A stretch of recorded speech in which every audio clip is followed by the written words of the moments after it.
전 세계에서 현재 좀 주목받고 있잖아요. 예. K 크리에이터들이 주목받는 이유, 매력적인 이유, 뭐 전 세계인들을 어떻게 사로잡은 건가요? 서울경제진흥원 오기 전에 제가 버스턴 인베스트먼트 시절에도 한국 영화 투자를 많이 했었는데, 콘텐츠 투자를 많이 했었는데, 미국 영화는 전 세계 영화지만 한국 영화는 한국 영화예요. 이해가 돼. 시장 규모가 다르다는 거예요. 영어권 국가와. 그러니까 한국은 한국을 시장으로 해야 되니까 인풋되는 금액이 작고, 미국은 미국 영화가 아니라 전 세계 영화니까 인풋되는 금액이 영화 하나당 뭐 몇천억 단위로 들어가도 그게 되는 거. 그러면 소위 말하는 뽀대가 다르잖아요. 사람들은 미국 영화, 헐리우드 영화에 더 이렇게 매력을 느끼게 되는데, 그 나름대로 한국의 영화 시장에서 그걸 엣지를 개척한 것처럼 K 크리에이터들한테는 어떤 일이 일어났냐면, 하나는 한국어가 전에는 큰 장애 요인이었어요. 크리에이터 세계에서. 그쵸. 영어를 우리가 못 쓰잖아. 네이티브가 아니니까. 그런데 지금은 AI가 동시 통역을 해주네. 언어의 문제가 그렇게 중요하지 않아졌어요. 그다음에 두 번째는, 옛날에는 한국어 쓰면 그 뭐야? 막 이랬는데, 요새는 다 모든 전 세계 사람들이 안녕하세요를 막 배우려고 그러고, K-팝, K-드라마가 히트치면서 한국어에 대해서 프렌들리해졌어요. 이런 것들이 똑같은 크리에이터라고 하더라도 한국에 대해서 뭔가 궁금하고 뭔가 알고 싶어지고 한국말도 배우고, 이런 전 세계적인 이런 붐들이 K 크리에이터들한테는 기회를 준 거예요. 그리고 또 다른 특징이 있어요. 이런 배경 외에 한국의 크리에이터들은 전 세계 크리에이터들하고 좀 다른 점이 있어요. 우리나라 사람들은 뭘 해도 잘해요. 그러니까 대충 하는 게 열심히 없어요. 하죠. 대충 이렇게 찍고 뭐 이렇게 하는 게 아니라, 이제 편집도 점점 더 고차원되고, 이제 좀 한다는 크리에이터들한테는 다 편집 따로 촬영 따로 막 붙고 뭐 이런 식으로, 또 몇 년 일찍 해왔던 애들은 그것만 4년을 계속 했으니까 일반인도 편집 기술이 높아지고, 이런 노하우도 식으로 커지고. 노하우도 커지고. 한국 사람들은 뭐 하나 하면 집중하잖아요. 그쵸. 그러니까 그 컨텐츠 질이 좀 달라요. 또 하나는, 전 세계에서 1인당 수익이 나는 유튜버 수가 제일 많은 나라가 1인당으로 따져서 한국이에요. 이런 것들이 K 크리에이터의 경쟁력을 갖추고, 그런 상태에서 아까 서울콘 같은 것들이 서울에서 생기게 되면 크리에이터들의 성지가 될 수 있다는 거고, 여기 또 한 가지 아주 사소한 건데, 모든 지자체를 가보시고 모든 중앙정부를 가보시면 크리에이터들한테 스튜디오 빌려주죠, 장비 빌려주죠, 뭐 자막 번역 비용 지원해주죠. 이런 식으로 이들의 중요성을 한국에 있는 공공부문에서 빨리 인식을 하고 그거에 대한 지원 시스템을 갖추고 있어요. 그거 없는 나라, 미국 가보세요. 그렇게 지원하나? 민관 협정. 일본 가보세요. 그렇게 지원하나? 이런 나라가 전 세계적으로 물론 뭐 여럿 있어요. 내가 일일이 다 어느 나라가 지원하고 어느 나라가 지원하지 않는지 모르지만, 한국처럼 거기에 공무원들이 적극적으로 지원하려고 하는 마인드셋을 가진 나라가 그렇게 흔치 않아요. 이런 것들이 어우러지다 보니까, 이거 좀만 더 하면 한국이 전 세계 크리에이터들의 성지를 만들 수 있겠구나. 라고, 그들이 그러면 한국에서 나쁜 것도 얘기했지만 대부분 좋은 얘기를 하게 되면 거기서 갖는 위상이 달라지겠구나라는 생각을 하게 된 거죠. 네. 그런 K 크리에이터의 매력, 전 매력이 세계를 사로잡은. 지금 뭐 시대적, 환경적 K 문화가 펼쳐지는 것, 그다음에 그 외에 이제 여러 가지 때문에 K 크리에이터들이 프리미엄이 있다라는 말씀을 지금 드리고 싶고, 그다음에 또 한 가지는, 지금 들어가면 눈든 거 아니에요? 경쟁이 빡센 거 아니에요? 그런데 그거를 한국 시장으로 대상을 할 땐 그런데, 전 세계 시장으로 대상을 할 땐 절대 그렇지 않다. 그리고 한국이기 때문에 갖는 프리미엄을 당분간은 더 계속 이렇게 인조이 할 수 있는 시기다라는 말씀을 꼭 좀 드리고 싶고요. 다른 나라 외국 사람인데 한국에 와서 크리에이터 활동하는 게 많아요. 한국에 대해서 알려주는 것들을 전 세계 사람들이 너무 좋아하는 거예요. 옛날로 치면 한국적인 게 뭐 우리 것이 뭐 최고야, 그거하고 조금 톤은 달라요. 그거하고 좀 다른데, 전 세계가 지금 한국에 대해서 이렇게 각광한다는 것 자체가 크리에이터로서 좋은 우리가 무기. 옛날에는 미국에 태어나면 영어를 한다는 것 자체로 먹고 일단 전 세계에서 먹고 들어갈 수 있는 것처럼, 부럽죠. 크리에이터 세계에서는 한국에서 한다는 게 좋은 장점이 돼요. 또 단점은 또 하나가 있어요. 단점이라기보다는 아직은 그게 아닌 게, 이 브랜디드 컨텐츠라든가 유튜브로 수익 전산받는 게, 그게 이제 GDP에 따라 조금씩 다르거든요. 그러니까 계산 방법이. 들어오는 수익이 광고 단가가 다르니까, 똑같은 500만이 들어도 미국에서는 돈을 더 많이 벌겠죠.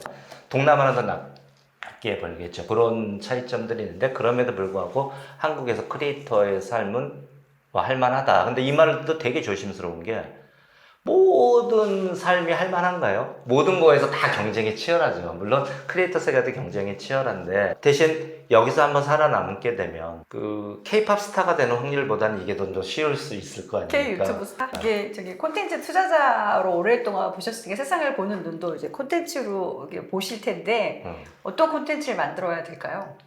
모든 유튜브를 하고 싶어 하는 사람이나 지금 유튜브를 하는 사람들도 고민하는 거거든요. 성장하다 보면 정체성이 오고 막 이러니까 세 가지로 정리를 했는데요.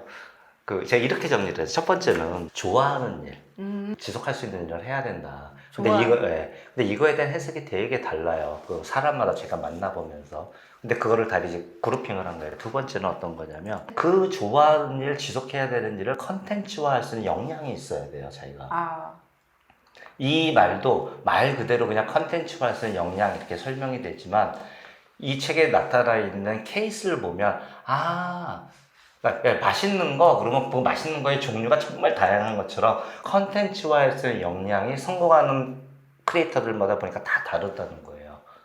이 사람이 이게 컨텐츠화 할 수 있는 역량이었구나, 이 사람은 뭐였구나. 때로 자기가 좋아하는 일은 꼭 좋아하는 게 아니라 자기가 잘하는 일, 지속 가능한 일일 수 있거든요. 세 번째는 정말 중요한 건데요. 이게 방송하고 여기하고 좀 다른 점인데 이런 인플루언서, 크리에이터 개인의 캐릭터예요.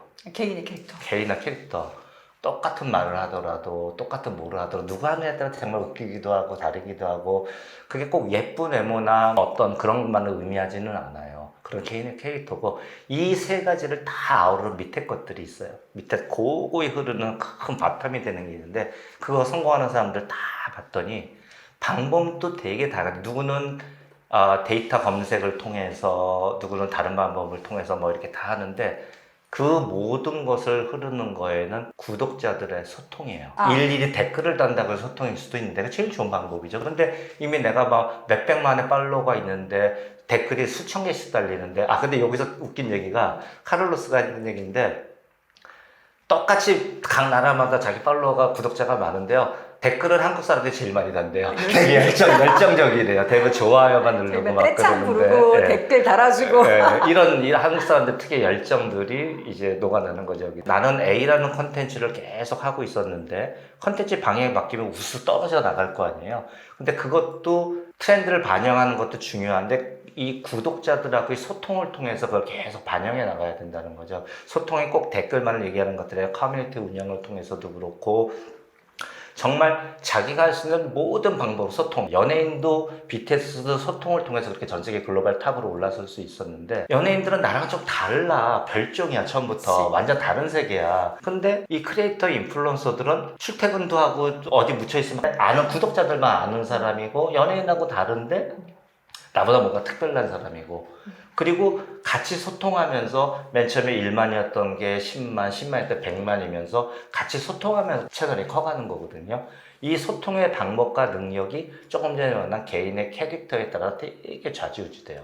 누구는 세게 말하고 뭐 이렇게 해서 되는 사람들도 있고 예를 들어서 아까 우리 다른 얘기할 때 먹방 얘기인데 먹방 얘기 누구나 먹어도 돼요. 근데 누구는 먹어서 먹방하는데 잘 되고 누구는 먹방하는데 안 되잖아요. 그게 빨리 하는 것도 있지만 그 사람이 갖는 많이 먹고 맛있게 먹는 특징도 있지만 오묘하게 그 사람이 갖는 캐릭터들이 있어요. 네. 그렇게 세 가지로 정리가 되는데 그건 제가 이렇게 멋있게 그냥 문장화시켜서 정리한 거고 이 책의 케이스를 보시면 이해가 빨리빨리 되실 거예요.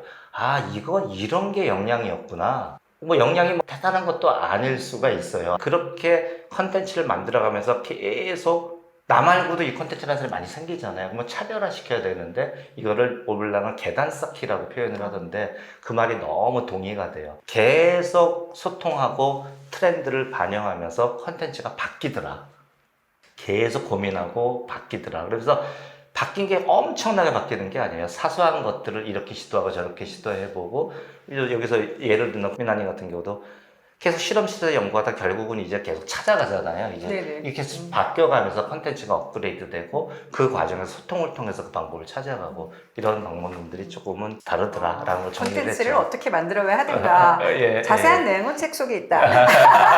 또 한 가지는요. 주목이에요. 지금 우리가 정보가 너무 많잖아요. 그러니까 컨텐츠를 만드는 것도 주목한데 주목하는 컨텐츠를 만들어야 되거든요. 이 책의 한 장의 이름이 주목하는 컨텐츠는 어떻게 만들 것인가입니다. 근데 이제 저희가 이번에 책을 내면서 이제 네. 책 속에 등장하는 이제 유튜버들이나 아니면 인플루언서들도 많이 뵀는데 그분들이 하나같이 대표님을 좋아하시더라고요. 그 인플루언서들 사로잡은 비결 한 개만 좀. 일단은 제가 좀 운이 좋고요. 운이 좋고 밥을 좀 잘 사. 그래서 밥을 잘 사서 그런 거 아닌가 싶기도 하고 또 한 가지는 나이 차이가 많이 지잖아요. 20대인 애도 있고 30대인 그쵸, 애도 있고 비교적. 예, 나이 차이가 지금 몇십 년씩 지는데 그들하고 제가 공감대 형성이 많이 돼요. 친하시더라고요. 예, 공감대 제가 나이가 좀 많잖아요. 아, 제 나이에 그 세대를 이해하고 그들의 랭귀지를 이해하니까 격이 좀 없어지는 게 있어서 그런 것 같고요. 또 그렇게 사니까 제가 또 좀 젊어 보인다는 얘기 조금은 듣는데 꼭 그렇진 않은데 하여튼 그렇게 되지 않나는 생각이 좀 그래서 들어요. 서울콘도 기획하시고. 그래 맞죠. 그러니까 제가 지금 4달 있으면 60이 되잖아요. 네. 그러니까 지금 만 나이 말고 60. 신체 나이로 하시면 나도 젊으실 것 같아요. 만 60이 된단 말이에요. 근데 제 친구들 피어 그룹 전체에서는 아직도 공중파의 프라임 뉴스가 제일 중요한지 알고 그렇게 생각을 신문도 뭐 정통 언론인 줄 안단 말이에요. 근데 지금 10대, 20대들은 막말로 공중파의 KBS 9시 뉴스 안 봐요. 그런 것들을 이제 많은 의사결정권자들이나 사회의 오피니언 리더 그룹에서 들어서는 알고 있는데 이런 거 있잖아요. 공부 열심히 해야 된다. 고등학교 때 들어서는 알지만 자기 체득하는 안 되잖아요. 그런 것처럼 세계가 이렇게 변해 빨리빨리 변해 라는 걸 들어서는 알고 있는데 체득하는 안 돼 있어서 근데 그루들과 그렇게 자꾸 소통을 하고 그러다 보니까 그런 것들을 저는 좀 체득화가 된 상황이고 그러다 보니까 서울콘 같은 것도 기획할 수 있었고 이 책을 쓰면서 저의 시각은 기존의 그런 올드 제네레이션의 시각으로 왜 쟤네들이 성공했지? 쟤네들은 어떻게 진화하고 있지? 그리고 이거 뭐지? 라고 하는 거를 저 같은 사람도 쉽게 알아들을 수 있도록 그냥 정말 쉽게 알아들을 수 있도록 그룹핑을 좀 해본 거예요. 네.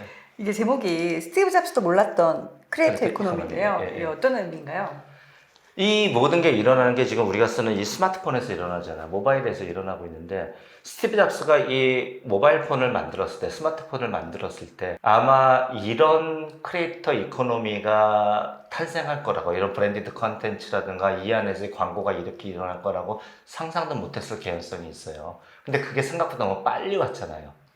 그리고 우리 일상생활에서 완전히 거의 혁명적으로 왔잖아요.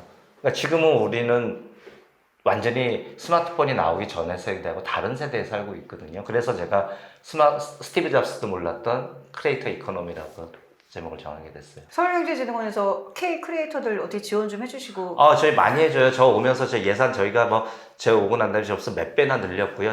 저희가 알고 있는 아이디어로 계속 지원을 해드리는데 아무튼 저희가 쓸 수 있는 예산 규모 대비 정말 많이 지원을 해드리려고 노력하고 있습니다. 그게 저는 대한민국의 경제를 발전시키는 또 다른 포인트라고 생각해요. 요걸 끝으로 말씀드리는데 이런 거죠. 국가홍보원에서 예산을 각 전 세계 나라의 그 레가시 미디어 예산을 많이 써요. 그것도 훌륭한데 저 같으면 그보다는 전 세계 각 나라의 각 분야별로 영향력을 끼치는 크리에이터들한테 더 홍보를 할 것 같아요. 아까도 잠깐 말씀드렸듯이 우리나라 지금 일본에서 화장품 1위가 프랑스 화장품이 아니라 한국 화장품이거든요. 그걸 사는 사람들은 10대, 20대, 30대들인데 그들은 한국 컨텐츠에 노출이 된 애들이에요. 이렇게 자란 애들이 한국의 전자제품을 사고 한국의 자동차를 산다는 거거든요. 나이 60, 70대는 돈 많은 사람이 갑자기 한국 화장품 쓸 것 같으세요? 절대 안 그래요. 자기 쓰던 거 쓰거든요. 그러니까 자동차도 마찬가지고 그렇거든요. 그러니까 이렇게 브랜드를 빌드업하는 과정은 10대, 20대 때부터 와줘야 되는 거예요. 그래야지 이게 국가의 상품이 구금이 융성해 주는 거죠. 지금 60대들한테 같은 비용 들여서 60대 사람들한테 마케팅하는 거 자기 생각이 굳어져 있기 때문에 10대한테 마케팅하는 거 훨씬 효율적이고 대한민국이 비전업을 해지는 거거든요. 그래서 어렸을 때 생각해 보세요. 누가 화장품 선물 줄 때 이거 프랑스 화장품이래라고 선물 줬지 프랑스 랑콤이래라고 선물 안 줬거든요. 프랑스제. 네, 그런 것처럼 일제. 국가나 서울이란 도시가 공공 부분에서 반을 해줘야 돼요. 이거 일제 전자제품이야? 이렇게 줬지 일제 뭐야? 이렇게 얘기를 안 했거든요. 그런 거 이거 한국 거래. 이거 서울에서 온 거잖아 라고 하는 거를 메이드 인 코리아. 메이드 인 코리아라는 거를 우리가 해줘야 돼. 공공부를 해줘야 돼. 그 위에 개별 브랜드들이 브랜드 마케팅을 해야 된다는 게 서울경제진흥원이 그래서 이렇게 하는 이유 중에 하나가 그거예요. 대표님 말씀 들어보니까 서울 경제를 진흥시키기 위하여 전 세계 인플루언서들을 다 우리 편으로 만들어서 사로잡은 다음에 그 사람들을 통해서 서울 경제를 진흥시키겠다. 브라보. 이런 고도의 전략이셨군요. 브라보. 네. 앞으로 뭐 유튜버를 할까 말까, 유튜버가 앞으로 콘텐츠 산업을 어떻게 이끌어 나갈까, 한국의 K 크리에이터인데 글로벌을 진출하고 싶을 때 이런 모든 질문들에 대한 고민과 답들을 찾아갈 수 있는 힌트들을 많이 담고 있으니까 실제 사례들을 통해서 이론으로만 얘기하지 않고 실제 사례들을 통해서 유튜버들과의 인터뷰를 통해서 담고 있으니까 꼭 한번 읽어보시기를 바라겠습니다. 감사합니다, 대표님. 예.